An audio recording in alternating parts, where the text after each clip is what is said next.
Mesdames et messieurs de la presse, bonsoir. Très heureux de vous retrouver une nouvelle fois dans ces cadres. Aujourd'hui, j'interviendrai seul parce qu'aujourd'hui, nous commençons une nouvelle tradition. Vous savez que l'arrêt des validités est la marque déposée du gouvernement dirigé par le Premier ministre Sam Alukonde Kyenge, à la suite de plusieurs réactions de votre part, mais aussi de certains compatriotes. Nous avons décidé dorénavant, tout le lundi, d'organiser un briefing hebdomadaire qui sera consacré à aux explications, aux décisions, aux délibérations prises en Conseil de ministres, comme vous avez pris l'habitude de nous suivre tous les vendredis. Donc, il y a le Conseil de ministres qui se tient, nous faisons des comptes rendus. Peut-être que dans la chaleur du week-end, tout le monde n'a pas la même attention, donc nous avons senti le besoin de revenir au devant de vous lundi pour essayer de commenter exclusivement les décisions qui ont été prises au cours de la réunion hebdomadaire du vendredi. Ceci ne met pas fin aux briefings habituels que nous tenons toujours avec nos collègues du gouvernement. Cette semaine, nous pourrons peut-être revenir avec le collègue Paluku pour parler du cobalt et des batteries, mais aujourd'hui, nous voulons nous consacrer sur les décisions qui ont été prises à la 72e réunion du Conseil des ministres. Je présume évidemment que vous avez tous eu l'occasion de lire le compte rendu qui a été partagé à cet effet, mais je me ferai les devoirs de vous rappeler en liminaire ce qu'il y a, les grands points qui ont fait l'objet de cette réunion du gouvernement. En premier, de manière générale, le Conseil de ministres commence toujours par la communication du président de la République. La communication du président de la République se fonde généralement sur les faits d'actualité, parce que le président de la République s'exprime toutes les semaines à travers ma voix, à travers le compte rendu. Ces communications sont souvent dictées par les réalités du terrain. Par exemple, au Conseil des ministres du vendredi dernier, le président de la République s'est apaisanti sur la situation à Kwamouth, nous aurons l'occasion d'en parler, où il a lancé un appel au calme, où il a demandé, instruit le ministre de la Solidarité de préparer une mission humanitaire sur place. Vous savez que depuis les débuts de ces événements malheureux, il y a une mission gouvernementale qui s'était rendue sur place. Aujourd'hui, la situation est revenue au calme. Il y a beaucoup, près d'une centaine de milliers de Congolais qui sont déplacés, qui ont besoin de rentrer dans leur lieu habituel. Il y a eu, malheureusement, d'après les nouvelles les bilans qui nous a été partagés par la gouverneure du Maïndombe, plus de 180 morts à la suite de ces mois des conflits entre Teke-Yaka, et aujourd'hui le gouvernement a pris toutes les dispositions pour que la sécurité puisse être rétablie. C'était l'un des points abordés par le président de la République au cours de sa communication. L'autre point qui a fait l'objet de la communication du président de la République, c'est la justice. Vous avez suivi, c'est que le président de la République a dénoncé tous les dérapages qui s'observent dans la délivrance de la justice, parce que c'est lui qui est des derniers remparts, le dernier ressort. Lorsque la justice est mal rendue, la population est en droit de lui poser des questions. C'est ainsi qu'il a interpellé les conseils supérieurs de la magistrature, mais aussi la ministre d'État, ministre de la Justice, par rapport aux passerelles existantes, pour voir dans quelle mesure on peut remettre de l'ordre dans ces secteurs qui est le pilier de l'état de droit que le président de la République a toujours défendu.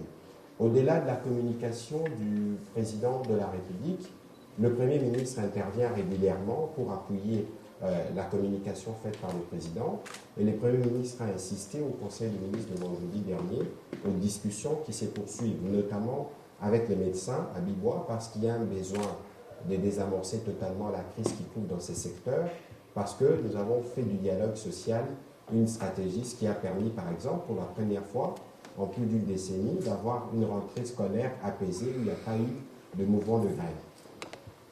Dès que l'on termine avec cette partie de communication, nous commençons le deuxième chapitre qui est consacré à ce qu'on appelle point d'information. Le point d'information, nous commençons toujours par le vice-premier ministre, ministre de l'Intérieur, décentralisation et sécurité, qui fait l'état général du pays. Nous vous présentons des faits de manière sommaire, mais généralement, le ministre de l'Intérieur parle de la situation dans les provinces, tous les faits majeurs qui méritent d'être connus et communiqués en Conseil de ministres. Il est suivi toujours par le ministre de la Défense qui fait les points des détails opérationnels de ce qui se passe sur le terrain, principalement dans les provinces sous état de siège.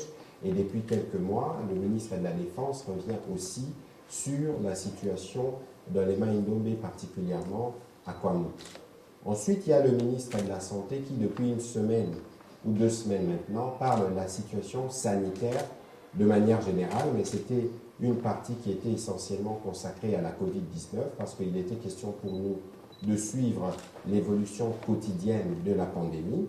Mais depuis que nous avons fait beaucoup de progrès pour contenir la propagation de l'épidémie, c'est un chapitre qui est ouvert et il est revenu beaucoup sur les discussions qui sont en cours avec les médecins pour voir dans quelle mesure, et les autres prestataires du secteur, pour voir dans quelle mesure le gouvernement peut apporter la réponse. Alors, pour l'intérieur, la défense et la santé, c'est tous les vendredis, mais les autres ministres peuvent aussi saisir, évidemment, il y a un mécanisme gouvernemental qui permet, lorsque vous avez un point d'information à communiquer, passer par le secrétaire général, il y a un processus qui met la primature et le secrétariat général qui permet aux collègues, à travers ce chapitre, d'avoir l'occasion d'informer les membres du gouvernement sur des points précis. Par exemple, sur ce vendredi, nous sommes revenus sur la tenue réussie de la pré-COP 27, où vous avez vu qu'il y a eu plus de 53 délégations gouvernementales, 308 experts venus des 5 continents, venir discuter des questions climatiques en République démocratique du Congo, ce qui nous a permis de nous reconsolider dans notre position de pays solution à ces propos. Après cette partie consacrée au point d'information, nous abordons le troisième point qu'on appelle l'approbation d'un relevé des décisions, parce que toutes les décisions qui sont prises en Conseil de ministres doivent être formalisées avant qu'elles ne soient notifiées aux autorités compétentes. Donc nous passons toujours par une séance d'adoption sur le troisième chapitre. Au quatrième chapitre, nous discutons des dossiers. Par exemple, cette semaine, nous avons discuté des dossiers présentés par le ministre des Finances, qui a fait les rapports de l'État des finances publiques. Il a expliqué, par exemple, qu'au 30 septembre 2022, nous avons dépassé les assignations budgétaires pour l'exercice en cours. Et donc, ce qui est un record par rapport aux prévisions initiales, ce qui nous permettra, donc tout ce que nous mobiliserons comme recettes à partir du mois d'octobre, novembre, décembre, c'est des recettes qui seront additionnelles au budget que nous avons proposé. Et en dernier lieu, nous faisons l'examen et l'adoption des textes parce que vous savez que l'initiative des lois émane soit des députés à travers une proposition de loi, soit du gouvernement à travers des projets de loi, et il n'y a aucune loi qui n'est parte du gouvernement s'il n'est pas approuvé au Conseil de ministres, et le Conseil de ministres intervient en dernier ressort. Mais les lois passent d'abord par la commission. Il y a une commission de loi au niveau du gouvernement, où les juristes du gouvernement travaillent les dossiers. Ensuite, la loi passe au niveau du Conseil de ministres pour son adoption formelle avant son envoi au Parlement. Voilà plus ou moins brossé la philosophie générale du Conseil de ministres et je me tiens à votre disposition pour répondre à l'une ou l'autre question évidemment liée au Conseil de ministres passé, mais ce sera aussi l'occasion d'aborder un ou deux, trois sujets d'actualité si vous avez des questions qui nécessitent un éclaircissement de la part du gouvernement. Voilà, en guise d'introduction de ces premiers exercices de briefing hebdomadaire, on va commencer par Richard Chapeau.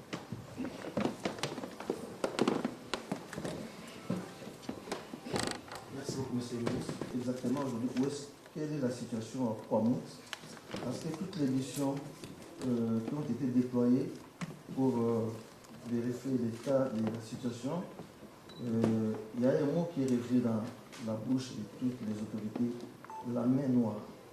Il y aurait une main noire qui est à la base de cette insécurité, au-delà de la question de la redevance coutumière. La main noire, c'est qui exactement, monsieur le ministre? Voulez-vous nous dire aussi que la rencontre d'hier entre le président de la République et son homologue de Congo-Brazzaville, de l'instation des Sceaux, était pour que la déstabilisation, comme l'a répété certains médias, de Kinshasa ne vienne pas du Congo-Brazzaville à travers l'infiltration de Graban. Pour l'état des sièges, monsieur le ministre, où est-ce que nous en sommes avec la table ronde que le gouvernement avait, chef d'État avait prévu pour évaluer l'état des ciels avec les notables de cette partie des Nord Kivu, comme des Ituri. La force EAC. Vous allez épuiser toutes les questions à vous seul, mon cher Richard. J'ai fini avec la justice. C'est la dernière fois que les chefs d'État se plaignent de la justice. Je voulais savoir au niveau du gouvernement, quelles sont les réformes que vous envisagez au-delà de l'interpellation. Le président de la République fait des constats. Malheureusement, nous sommes, et c'est général dans la situation du pays, nous connaissons de crises dans tous les secteurs. Mais il y a une crise, la crise qui affecte la justice, c'est la crise qui affecte la construction de l'état de droit, qui est le leitmotiv, justement, de l'action du président de la République. Et donc, on ne cessera jamais de dénoncer les mal, ce qui ne va pas, mais parallèlement à cela, il y a un travail qui est en cours, notamment avec, vous avez suivi hier qu'il y avait un concours de recrutement de magistrats, mais bien au-delà de ces concours et d'autres réformes concours, il y a aussi la question de la prise en charge. Mais c'est un travail qui s'est fait de manière permanente en fonction de moyens qui sont disponibles. Le président de la République, en disant cela, c'est aussi, surtout pour interpeller les magistrats, ceux qui rendent justice. Ça veut dire qu'il ne faut pas rendre justice parce qu'il y a ceux qui sont le plus forts, ça veut dire le plus offrant, mais parce que vous rendez justice, vous devez vous-même être en harmonie avec vos valeurs, les serments et tout ce qui doit guider votre métier. Et donc, c'est encore une fois une mise en responsabilité, parce qu'on ne va pas tous nous dire que nous ne pouvons pas bien faire les choses parce qu'on n'est pas tous mal payés ou parce qu'on n'est pas tous bien nantis. La situation du pays nous impose à nous tous de faire le sacrifice, mais d'autres doivent le faire un peu plus que d'autres, notamment du côté de la justice, et l'interpellation du président aura évidemment un suivi, et j'espère revenir devant vous avec la ministre d'État, ministre de la Justice, pour vous dire point par point comment cette stratégie, comment cette interpellation du président de la République pourra être implémentée pour arriver effectivement au résultat escompté où la justice est dite de manière sincère et où personne ne peut avoir peur d'être invité au parquet un vendredi soir, parce qu'il semble que lorsqu'on vous invite au parquet vendredi soir, vous ne devez pas vous y rendre parce que sinon vous dormirez à Matane. Mais même si, et le président de la République l'a dit, le principe, c'est la présomption d'innocence. Et donc, et la détention, c'est l'exception. Je ne suis pas juriste, mais je crois qu'il y a un besoin pour nous d'avoir une justice juste, et c'est cela la quête du président de la République et de tous les gouvernements.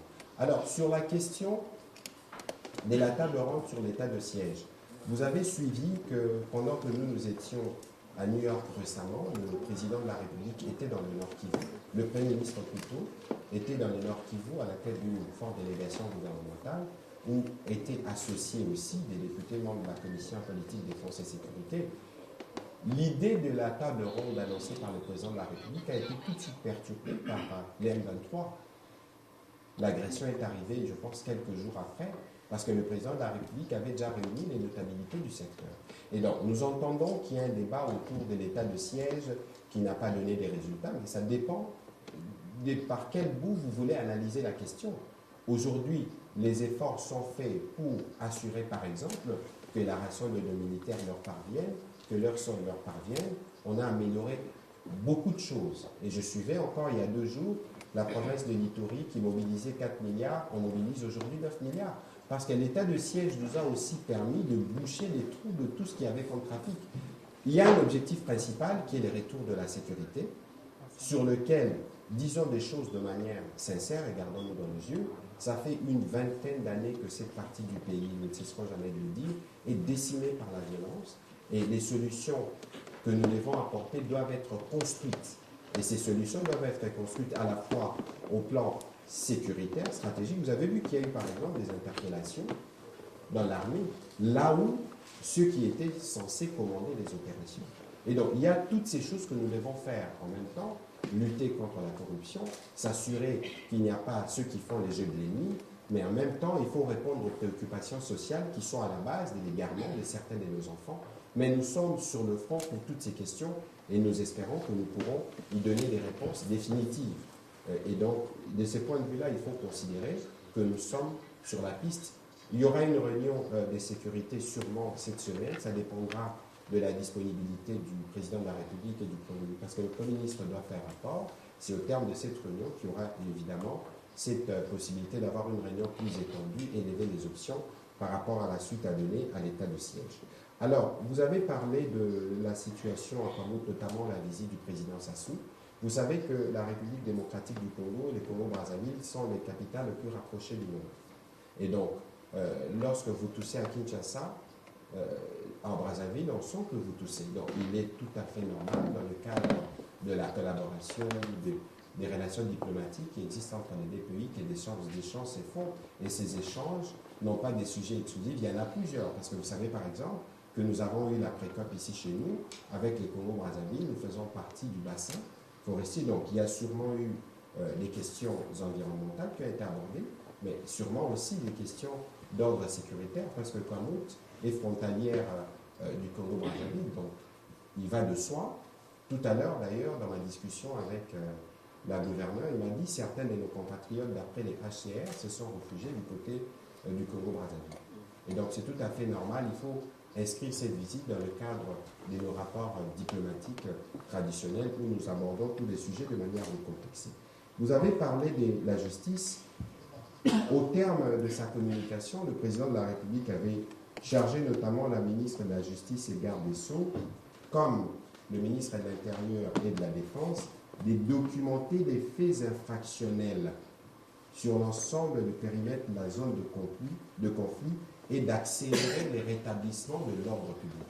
Aujourd'hui, il est établi que si nous voulons éviter le cycle répétitif de la violence, la justice doit sévir de manière exemplaire. Et si vous avez suivi les 2 derniers comptes rendus, le ministre de la Défense nous a dit qu'il y a eu beaucoup d'interpellations, des gens qui sont arrêtés ici à Kinshasa au niveau de la 14e région militaire, de la première zone de défense, mais d'autres qui sont arrêtés de l'autre côté. On a parlé des mains noires. Évidemment que parler des mains noires, c'est la résultante des témoignages.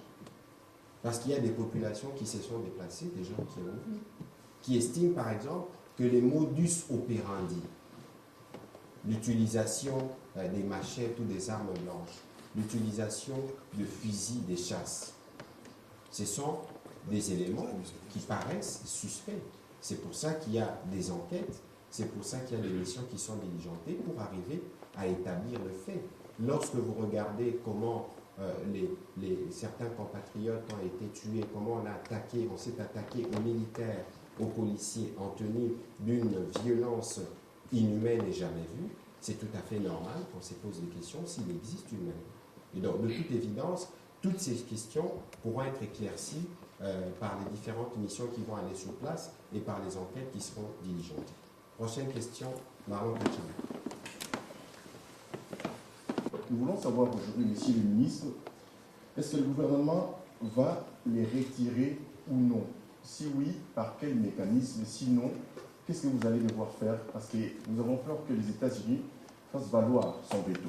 Merci. Non, je crois que c'est potentiel parce que ces populations riveraines, leurs enfants ont droit d'aller à l'école. Nous, on a besoin de régler les problèmes sécuritaires dans cette partie du pays. Quelle est l'alternative? Parce que là, nous allons nous aligner les deux. Le secrétaire Blinken était ici, il a dit que les Congolais ont raison parce qu'eux, ils ont détruit ce qu'ils avaient leur potentiel pour devenir ce qu'ils sont devenus aujourd'hui.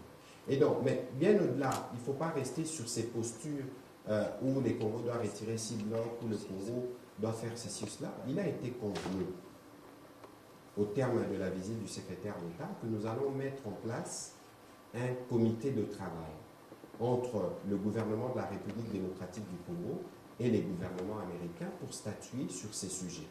Si les gouvernements américains nous disent, écoutez, nous voulons que vous puissiez retirer ces 6 blocs et nous allons vous donner la contrepartie équivalente. Là, nous, on va se dire, ben, tant mieux.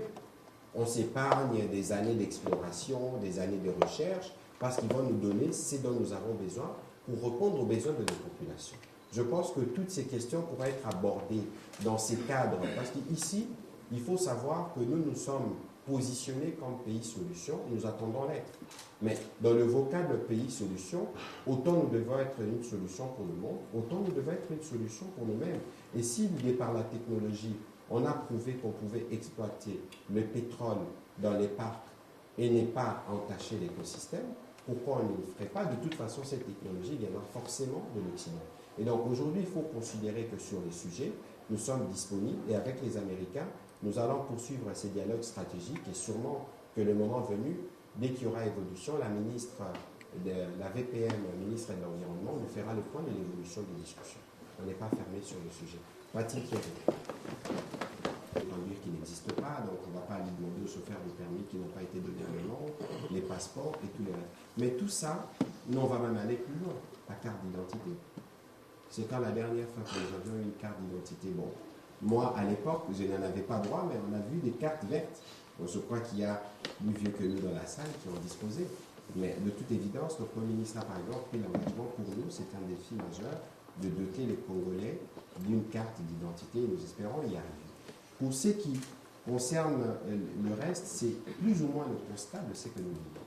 Et le Premier ministre, le Président de la République a donné l'instruction à tous les membres du gouvernement d'agir avec diligence, de sorte que d'ici la fin du mois, la fin de l'année 2022, nous puissions avoir un tableau de bord qui nous permette d'abord d'identifier tous ces documents. Et le Premier ministre de la République a dit que ce serait idéal que ces documents soient imprimés au niveau de l'hôtel de monnaie, qui a les moyens techniques qu'il faut, encore qu'il faut regarder tous les besoins qu'on peut avoir pour le permis, les diplômes, les certificats, tous les documents. Mais il faut considérer que la question est bien prise en charge et que dans les jours qui viennent, on pourra apporter une réponse qui soit une réponse, comme on dira en anglais, sustainable. Donc une réponse qui va durer longtemps, parce qu'il y a entre-temps peut-être qu'on a attribué le marché de l'octroi de permis à une telle société, un contrat qui va durer 4-5 ans. Peut-être que pour les passeports, c'est telle société pour un marché de 3-4 ans. Donc il faut voir comment on intégrerait tout ça dans une dynamique d'ensemble pour qu'à la fin, nous puissions avoir un schéma qui nous permette d'avoir des documents uniques qui relèvent de l'État. Merci. Bonsoir, la récupération du 123. On entend nullement parler de FRDC. Récupération du... Et de Bounagana par le 123. C'est simplement terminant du 123. Et on n'entend nullement ou à peine parler des FRDC ou des fonciers des FRDC. Dernière semaine sur les réseaux sociaux, il n'y a aucun accord qui n'a été conclu par la République qui ne le soit pas de manière transparente. Parce que lorsque le président de la République, j'étais du voyage, c'était, je pense, le 26 juin 2021 à Goma, les accords ont été signés en direct à la télévision nationale. Mais si on avait des choses à cacher, on ne les ferait pas en direct. C'était des accords qui concernaient essentiellement des accords de but d'imposition, parce que on peut dire tout ce que nous disons, mais la frontière d'avant Covid, la frontière Rwanda-RDC, c'est la frontière la plus fréquentée au monde après la frontière États-Unis-Mexique. À peu près 60 000 à l'époque où les choses étaient normales, avant Covid, malgré qu'on a toujours eu des rapports difficiles avec le Rwanda, mais les populations ont toujours commercé. Donc, nous, les gouvernements, on était censés faciliter. Lorsqu'on prend des accords sur des lignes d'imposition, je peux vous retrouver les références de ces communiqués, vous allez voir que les accords ont été véritablement cités. Il y avait 2 accords économiques qui concernaient la double imposition, je crois, ou de la protection des investissements. Il y avait un accord qui concernait une entreprise rwandaise qui s'appelle Dieter Limited et une société d'exploitation d'or qui s'appelait Sakima. Mais nous avons décidé de tout suspendre parce que nous considérons que nous ne pouvons pas parler d'économie lorsque, au plan sécuritaire, nous ne nous entendons pas. Et donc, il faut mettre fin à cette fausse polémique. Il n'y a pas d'accord secret qui a été conclu avec le Rwanda d'aucune manière, et du reste, les vidéos sont disponibles.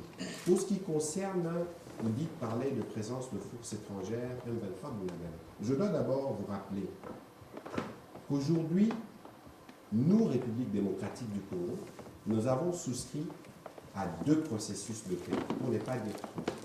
Il y a le processus de Luanda autour du président João Lorenzo en tant que président de la CIRGL mandaté par l'Union africaine. Il y a le processus autour du conclave de Nairobi qui est organisé après notre adhésion en avril dernier à la communauté d'États d'Afrique de l'Est, à la communauté d'Afrique de l'Est. Et puis il y a eu cette médiation française entre le président Macron et le président Kagame et le président Tshisekedi qui a permis d'avoir cette réunion qui a eu lieu à New York. Et dans tous ces forums où nous sommes partis, nous avons tous souscrit à un cessez-le-feu. Alors, nous devons, nous, être respectueux de nos engagements. D'autant plus que ce n'est pas que les forces armées de la République démocratique du Congo ne sont pas en mesure de lancer une offensive pour récupérer Bunagana. Mais lorsque vous lancez une offensive, il y a des pertes en vies humaines. Vous avez des milliers de déplacés. Et nous savons tous qu'il n'y a aucune guerre qui ne commence, ou aucun affrontement qui ne commence, qui ne s'achève sur une table. Parce que nous savons que c'est le Rwanda qui opère derrière le M23. Et donc, comme nous avons souscrit à ces processus de paix, c'est pour ça qu'il n'y a pas des opérations militaires engagées. Mais ceci ne veut pas dire que les forces armées ne se préparent pas pour le faire. Et d'ailleurs, nous avons un nouveau commandement militaire. Le général Kassunga, à qui je rends hommage et que je félicite, qui était coutumier avec nous ici, a été promu. Et donc, sur ces questions, il y aura des évolutions. Et donc, il faut d'abord partir du fait que nous avons souscrit à une cessation d'hostilité de manière conjointe. Ensuite, parce que la République démocratique du Congo fait une adhésion à la communauté d'Afrique de l'Est, le président de la République, comme avec ses homologues, comprennent tous qu'on ne peut véritablement pas parler de paix s'il n'y a pas de sécurité. Et lorsqu'on regarde les conditions, pour parler par exemple avec l'Ouganda, vous avez parlé des JPDF, mais les ADF c'est un mouvement ougandais, essentiellement. Ils tuent au Congo plus qu'ils les tuent en Ouganda. C'est une menace conjointe, c'est un groupe terroriste. Donc il va de soi, comme les terroristes veulent se combattre en coalition, que nous soyons en coalition avec eux pour combattre, et c'est ce qui s'est fait actuellement. Alors, dans le cadre des efforts pour le retour de la paix, madame, il faut dire les choses telles qu'elles sont. Le besoin de paix en République démocratique du Congo est un besoin immédiat. J'ai lisé encore un article où le nouveau président kenyan disait que les Kenyans perdaient 10 milliards. Le manque à gagner est tellement grand que tous ces pays qui sont autour de nous ont besoin que la République démocratique du Congo retrouve vite sa paix.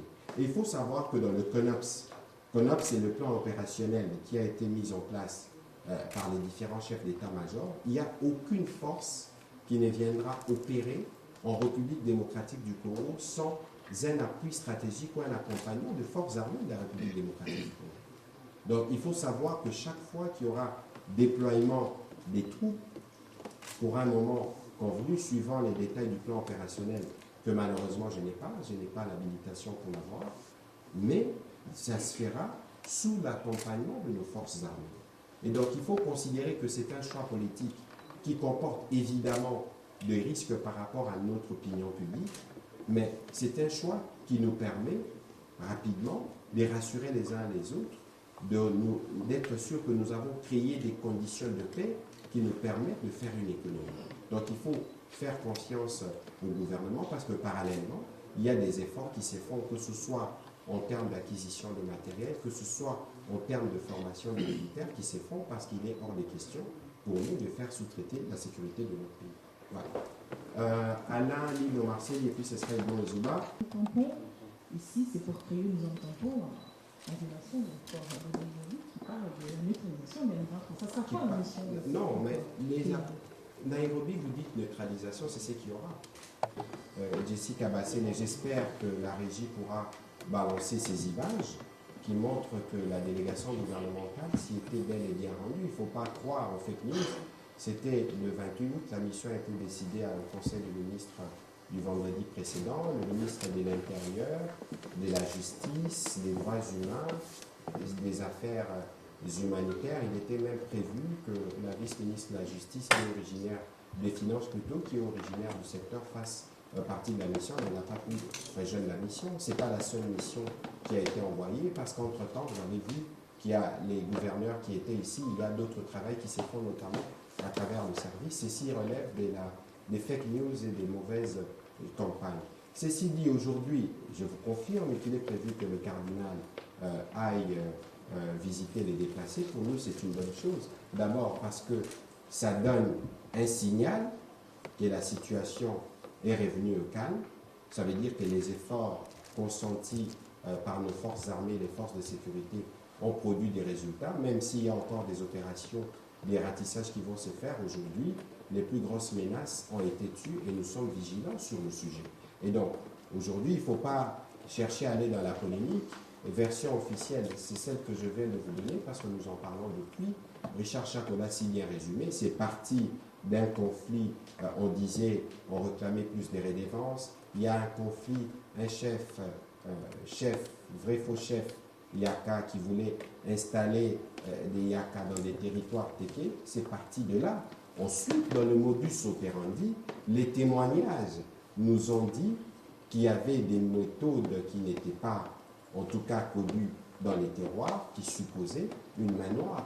Et nous restons convaincus que main noire y a existé parce que ces témoignages qui sont corroborés font l'objet des enquêtes. Et donc, le moment venu, c'est là, sera clarifié. Et donc, il ne faut pas chercher à opposer les cardinals qui vont dans une mission de compassion comme nous les faisons, parce que ce sont aussi, j'allais dire, ces fidèles, à nous, gouvernement, qui sommes préoccupés par la situation sur les terrains et pour laquelle nous nous mobilisons.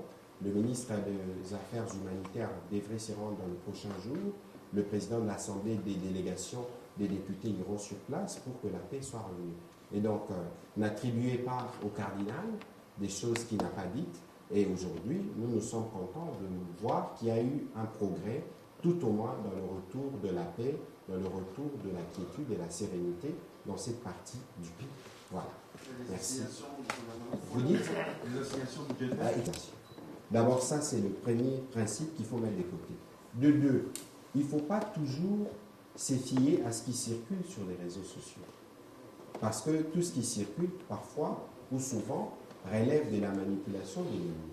Parce que les ennemis travaillent justement à jouer sur une corde ou sur une fibre sensible pour que justement nous tombons dans leur piège. Ici, je rappelle ce qui avait été dit, c'est qu'il y a des soupçons d'une main noire qui n'a pas été identifiée et qu'il y a des enquêtes qui sont en cours qui pourront établir les moments venus quels sont les individus qui sont derrière cette situation que nous déplorons à Kamut. À Kinshasa, il y a des arrestations. Mais Kinshasa, c'est une ville de 15 millions d'habitants. Kinshasa, c'est une ville qui copie depuis plusieurs mois maintenant sur l'influence des groupes des Kuluna. Vous voyez vous-même la violence avec laquelle ces jeunes agissent. Il faut une réponse. Et il faut une réponse musclée. Alors, le moment venu, peut-être Pascal Mouleg me reposera la question s'il y a eu des cas de torture ou d'arrestation arbitraire. Je ne sais pas dans quelle forme, mais vous sentez tous que les Congolais, les Quinois en particulier, ont besoin d'une protection. Vous sentez tous qu'il y a un besoin de mettre hors d'état de nuire tous ces jeunes Kuluna qui perturbent la paix et qui font preuve d'une violence exécrable. Et en tant qu'autorité publique, soyez-en sûrs que cela sera fait parce que de moyens ont été mis à la disposition de la police pour ce faire. Il faut la doter de moyens de patrouille, des matériels qui lui permettent d'endiguer ces phénomènes et dans les meilleurs délais parce que nous allons vers des moments électoraux qui sont généralement des moments de grosse sollicitation. Il faut limiter et réduire la capacité de ces groupes de nuisance. Voilà. Merci. Durant, vous le consommez plus. Vous entendez qu'on a des grosses discussions avec des pétroliers. Il faut payer 200 millions, 300 millions. Vous pensez qu'on les paye pour qui? 40% du prix du carburant que vous consommez par votre moto, par votre voiture, par votre groupe électrogène est payé par l'État. C'est une preuve. Parce que vous savez, chers amis, que lorsque les carburants prennent l'ascenseur, tout prend l'ascenseur. Vraiment. Et donc, lorsque nous attelons à contenir les prix de l'essence à la pompe, nous contribuons dans les ménages, dans les quotidiens de chaque Congolais. Ce n'est qu'un exemple. Mais pour le reste, regardez la crise en Ukraine. Comment elle impacte en Europe. Parce que là aussi, ils ont des difficultés d'approvisionnement. C'est des choses qui peuvent arriver. Mais de toute évidence, pour ce qui nous concerne, les instructions ont été données pour qu'on recrée les stocks stratégiques qui nous permettra de contenir s'il y a des situations de choses. Vous avez vu qu'aujourd'hui, la guerre a atteint un autre niveau parce que les Russes ont bombardé de manière massive l'Ukraine. Et donc, tant qu'il y aura cette guerre, il y aura des conséquences dans le monde, il y aura des conséquences qui arrivent ici.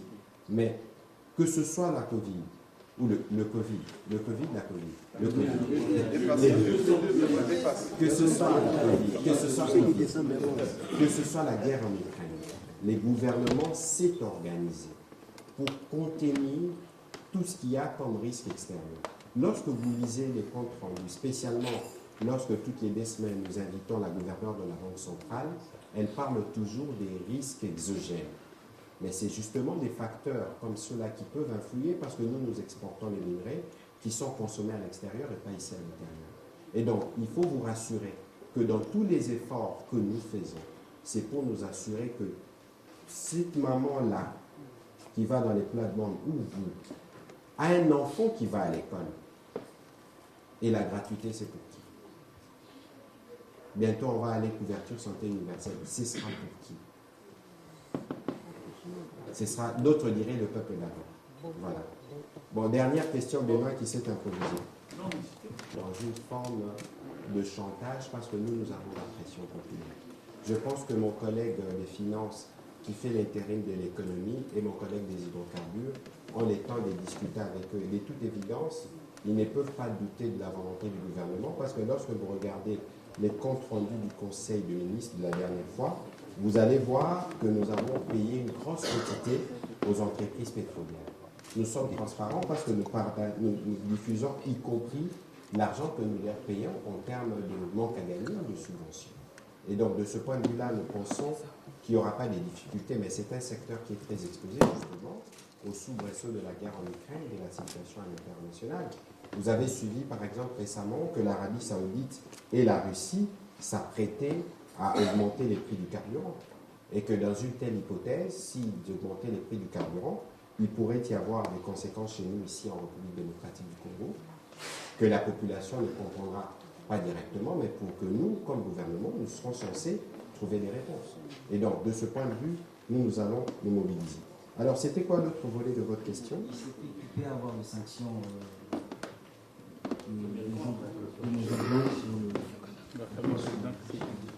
Président Motuna Alingala, on a expliqué dans l'exercice au toujours ça.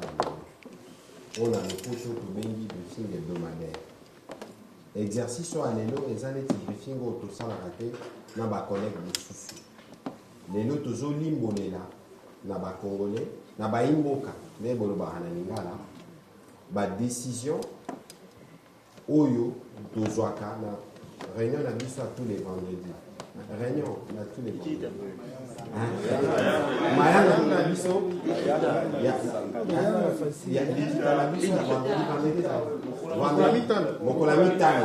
Voilà. On a population na biso ba yeba. Na likita wana président de la République o yabanda. On a le protocole de communication. Ayaka fait sa instruction à la ministre en fonction de makambo ba congolais ba yebisaka ye. Parce que le président a attentif ni leader ba congolais ba bomoni na moi réunion elekaki likito elekaki président lobaki ya makambo bato ndenge bakatisaka na boulevard les ozokenda aéroport. Alobi photo si sakotonga ba passerelle ya likolo. Na milulo eleki likito eleki président lobaki makambo eleki na kwamu. Puis après ça qui va instruction pour le gouvernement va se mobiliser pour la remema l'issuli en moka na ba population baza qui déplacer pe abeta qui lisolo ma kamota de justice pe makambo susu pe na bakisi pour expliquer ndenge nini likitawane sala maka pe impact ni ba décision les alango na travail communautaire pour la kozonga na mituno ya yo nazaki kolimbola na lopoto ke biso to sala choix ya kinya ya paix tozalaka na processus ya Nairobi oyo elandi adhésion na biso na communauté ya bamboka ya Afrique de l'Est oyo toyokanaki na bakonzi ya bamboka wana ke tokosala ba processus mibale processus politique oyo ebandaki avec ndeko Serge Tshibangu kosolola na bagroupe armé mokonzi ya mboka ye moko pasalaki oyebisa bana mboka oyo batengama batika bandoki bazonga na processus ya mibale koyokana na bapeyi wana batinda basoda na bango baya na elongo na bafardc mpona kotala ndenge nini ya kobundisa baoyo nyonso bakoboya kosouscrire processus de paix mpo tozongisa kinya na bisika wana groupe moko kaka oyo eboya eza groupe tobengi M23 po baza soutenu par les Rwanda kasi na cadre ya Nairobi to pe na cadre ya Luanda tosololaka eloko ya liboso toyokana il faut kosala na lopoto tobengi cesser les feux.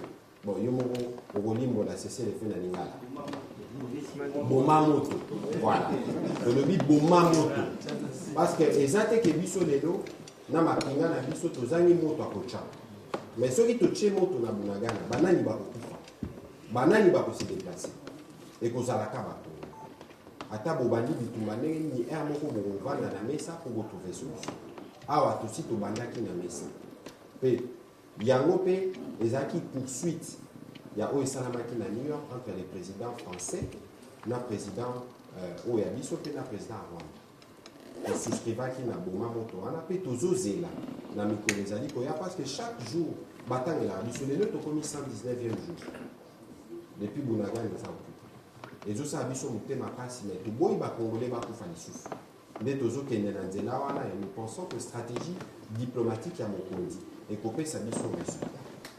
Alors mpona makambo etali visite ya président Sassou il faut koyeba ke Congo Brazza na Congo Kinshasa ezali se mboka moko bayemba na nzembo ya bilonga je pense malon kacha moyebi yango soki moto akosoli na Kinshasa motu na Brazza koyoka donc c'est tout à fait normal que bakonzi oyo ya biso bakutana na tosolola parce que toza na bachantier commun ebele ya liboso makambo etali bassin du Congo na bango na biso toza biso nyonso na kati wana makambo etali ebele ensuite soki kokoso situation ya sécurité ezali na Kinshasa mama Rita Bola gouverneur ya Maindo bayebisinga na batansia balobi bakongole biso bakimaki kote ya Congo. Donc c'est tout à fait normal dans le cadre bilatéral que le président Félix Antoine Tshisekedi akutana na président Sassou basolola makambo basololaki nazalaki na kati ya likita na bango te c'est sûr que tolaki kaka na makambo etali mboka dans le cadre de le rapport bilatéral donc eza na mpona oyo etali Kwamut lelo situation ekomi mwa kimia te ezongi nano ndenge ezalaki liboso te mais eza lisusu ndenge ezalaki na mikolo eleki te oyo bato bazalaki kokufa situation ya tension ezalaki makasi. Président de la République apesaki instruction na gouvernement bamapinga na biso bakitaki sur place batie ordre ata lelo baratissage ekosalama mais possibilité ezali ya bakongole bakoma kuna lelo gouvernement aza kosorganize atinda lisungi mpe atravaille na bagouverneur ya baprovince wana misato bauti awa mpona kotala ndenge nini bapopulation déplacée bakozonga bisika bautaki mais en même temps leur armée ezalaki koopérer bazalaki kokanga babandi wana to mpe babayi wana donc il y a un processus judiciaire eza en cours mpo bato wana soki bosambisi bango te mposa kobandela ekoya donc il y a un besoin ya sanction exemplaire ekote kuna bozala na bino sûr que mitinde esi epesamaki mpe gouvernement ezosala nyonso po kimia ezonga Kwamut mpe koma totalement pacifié mpe climat de sérénité oyo ezalaka déjà entre bateke na bayaka ezonga parce que Congo toza na besoin ya kimia voilà.